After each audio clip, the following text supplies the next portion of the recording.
Okay, let's talk about Chapter 23. Chapter 23, according to Stephanie Crawford, she's coming from the Jitney Jungle. The Jitney Jungle was a grocery store in Alabama. I think it went bankrupt in the 90s. But every time Jitney Jungle is mentioned many times throughout the book. It's, again, Stephanie Crawford goes there often. It is not a bar, it is the grocery store. So she says that Mr. Yule threatened to kill Atticus. This Mr. Yule is noted to be a veteran of an obscure war. This obscure war is probably the Spanish-American War, which was fought in 1898, 1899. A very, very short war. Fought against Spain. United States became an imperialistic nation, gaining places like Puerto Rico, but also Guam, the Philippines. This illusion goes to show us Bob Yule's age. We're at 1935 in the novel right now, so Bob Yule is probably in his 50s, mid 50s. It also might give a reason for why Bob Yule drinks so much. He might have post-traumatic stress disorder. The kids are worried about Atticus, that he might. Bob Yule might be serious about his threats. They ask him to carry a gun, but of course, Atticus will not.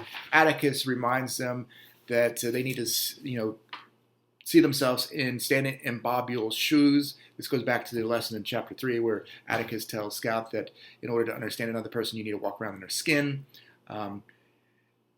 Here's his quote. It's on page 250. Jim, see if you can stand in Bob Yule's shoes a minute. I destroyed the last shred of credibility at that trial.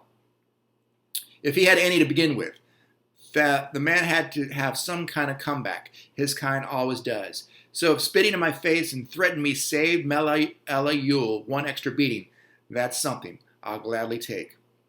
He had to take it out on someone, and I'd rather it be me than the house full of children out there. You understand?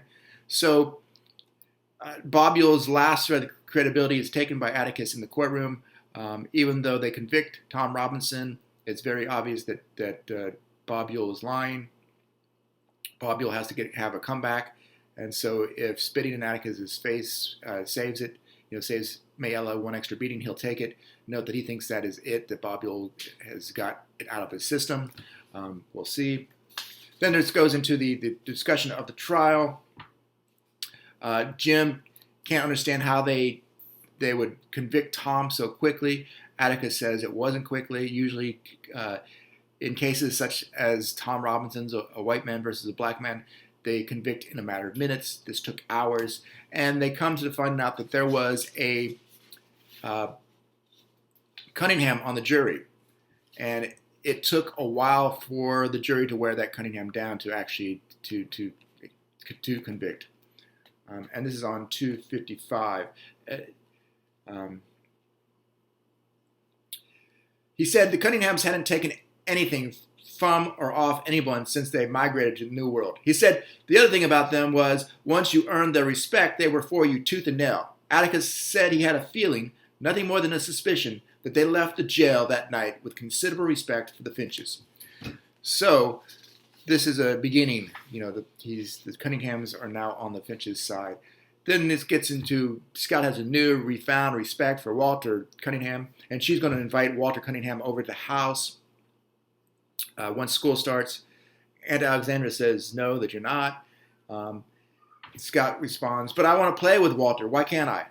I'll tell you why, she said, because he is trash. That's why you can't play with him. I'll not have him around. I'll not have you around him, picking up his habits and learning Lord knows what's. You're enough of a problem to your father as it is. And that is on page 257. So it's Jim and Scout discuss this idea of the sort of the caste system of Maycomb. Scout says that there's a different types of people in Maycomb, and this is on 259. There is the ordinary kind like us and the neighbors. There is a kind like the Cunninghams out in the woods, and the kind like the Yules down at the dump, and the Negroes. I mean, in Maycomb, the thing about it is our kind of folk don't like the Cunninghams. The Cunninghams don't like the Yules, and the Yules hate and despise colored folk. Scott sort of disagrees. He says, No, Jim, I think there's just one kind of folks. And this idea that like everyone is human, so why can't we just all get along? Um, and Jim responds with the closing statements. If there's just one kind of folks, why can't they get along with each other? If they're all alike, why do they go out of their way to despise each other? Scott, I think I'm beginning to understand something. I think I'm beginning to understand why Boo Radley stayed shut up in that house all this time. It's because he wants to stay inside. And perhaps Boo Radley has seen this division within Maycomb, this caste system, and how people give each other hell. And he has decided he wants no part of it. He wants to stay inside. He does not want to be a part of this society. It is corrupt in some ways.